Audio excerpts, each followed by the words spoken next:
تو مسلمانوں کے ساتھ ان کا بڑا پکا ایگریمنٹ ہے، وہ تو آپ کے بندے پکڑ کے مسلمانوں کو حوالے کر دیں گے۔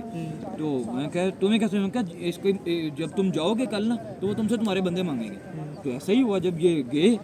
اگلے دن انہوں نے کہا جی آپ اپنے بندے دیں، انہوں نے کہا یہ تو وہی بات ہے جو اس نے بتائی تھی۔ تو وہ اس پہ کیا ہوا کہ ان کو بیک سائڈ سے بھی رستہ نہیں ملا، اللہ پاک کی مدد و نصرت آئی ایسی، اور اسی سارے دور کے اندر تقریباً 20 دن کا ٹائم گزرا۔ تو یہ 20 دن کا ٹائم ایسا تھا کہ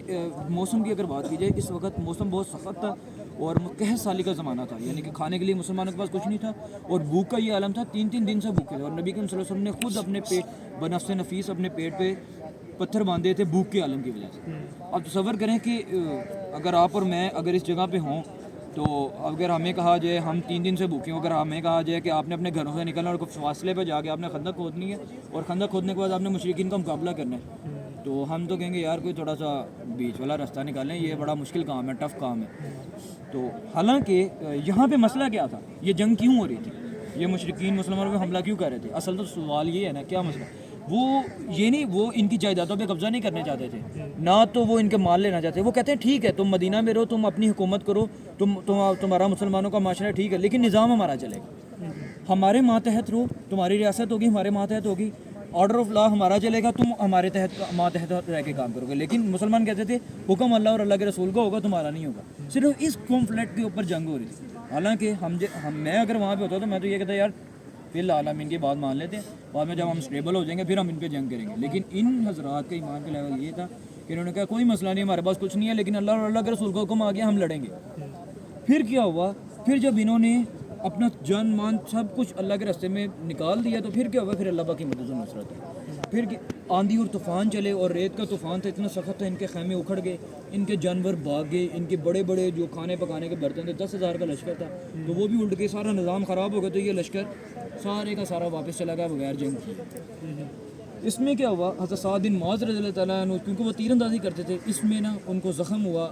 شارک پہ تیر لگا جس کی وجہ سے زخمی ہوا، تو وہ مدینہ آ گئے تھے۔ تو یہ کیا ہوا، یہ مسلمانوں نے یہ پورے کا پورا یہ بیٹل آف کرنچ تھا نا، یہ بغیر کسی جنگ کے فتح کر، صرف محض اللہ کی مدد و نصرت سے۔ اور آج بھی ہم جو کہتے ہیں کہ اللہ کی مدد و نصرت کیوں نہیں آ رہی ہم پہ، کہ ہم مغلوب سے مغلوب ہوئی جا رہے ہیں، کفار ہم پہ حملہ کری جا رہے ہیں، پاکستان کے حالات اتنے زیادہ خراب ہیں، لیکن مسئلہ یہ ہے کہ ہم اس کرائٹیریے پہ تو اتریں جو اللہ کی مدد و نصرت کے لیے ہے، جو ان حضرات نے ہمیں بتایا ہے کہ کیا کرائٹیریا، جتنا آپ کر سکتے ہیں اتنا آپ کریں، اینڈ حت الوسع کوشش کریں، پھر اللہ پاک کی مدد و نصرت آئے گی۔ انہوں نے وہ کیا، آج ہم اسباب کے درجے میں جو کر سکتے ہیں ہم وہ بھی نہیں کرتے۔ آج ہم کہتے تو ہیں ہم غزہ کے مسلمانوں کے ساتھ کھڑے ہیں، لیکن جب اب بائیکاٹ کی باری آتی ہے تو ہم کوک کو میکڈونلڈس کو نہیں چھوڑتے، ہم پی ایس ایل پھر بھی کنٹینیو کر رہے ہیں، ہمیں پتہ ہے کے ایف سی اس کو اسپانسر کر رہا ہے اور وہ ان کی کمپنی ہے، لیکن پھر بھی ہم اس کو کنٹینیو کرتے ہیں۔ اس کا مطلب یہ ہے کہ ہم اسباب کے درجے میں بھی اتنی کوشش نہیں کر رہے۔ اگر آج بھی ہم اللہ پاک کی مدد و نصرت چاہتے ہیں تو ہمیں اسباب کے درجے میں اتنی کوشش کریں گے اور پھر اللہ پاک سے مانگیں گے، پھر اللہ پاک کی مدد و نصرت بھی آئے گی۔ اور اس میں کوئی شک نہیں ہے کہ آج غزہ کے مسلمان جو ہیں وہ اسی ایمان کے لیول پہ ہیں، وہ بھی کئی دنوں سے بھوکے ہیں، لیکن وہاں پہ بھی کنفلکٹ یہی ہے، وہاں پہ بھی اسرائیلی یہی کہتے ہیں کہ نظام ہمارا چلے گا، تم یہاں پہ رہتی ہو رہو، ہمیں مسئلہ نہیں ہے، لیکن نظام ہمارے ماتحت رہو۔ اور وہ کیا کہہ رہے ہیں، اللہ اور اللہ کے رسول کا حکم ہوگا۔ 1400 سال پہلے بھی یہی مسئلہ تھا اور آج بھی یہی مسئلہ ہے۔ اور آپ اور میں جو آج ہمارے کرنے کا کام صرف اور صرف اتنا ہے کہ ہم بھی اس ایمان کے لیول کو اگر نہیں، بے شک نہیں پہنچ سکتے، لیکن ہم اس تک پہنچنے کی کوشش کریں، جتنا کر سکتے ہیں اتنا کریں۔ پھر کیا ہوا، مسلمان یہاں سے جب مدینہ واپس آئے تو حضرت جبرائیل علیہ السلام نبی کریم صلی اللہ علیہ وسلم کی خدمت میں حاضر ہوئے کہ یا رسول اللہ، اللہ پاک کا حکم یہ ہے کہ آپ بنو قریظہ کی طرف چڑھائی کریں جنہوں نے غداری کی۔ تو نبی کریم صلی اللہ علیہ وسلم نے صحابہ کے ساتھ لشکر لے کے بنو قریظہ کی طرف چلے گئے، یہاں کا محاصرہ ہوا، اور محاصرہ کئی دن چلنے کے بعد انہوں نے کہا ٹھیک ہے جی ہم سرنڈر کرتے ہیں، لیکن ہمیں آپ کی ہر سزا قبول ہے، لیکن حضرت سعد بن معاذ رضی اللہ عنہ جو ہے نا وہ جو فیصلہ کریں گے ہمارے لیے ہمیں وہ منظور ہے۔ سعد بن معاذ رضی اللہ عنہ کا تعلق جس قبیلے سے تھا، ان کے ساتھ ان قبیلے کے نا تعلقات تھے،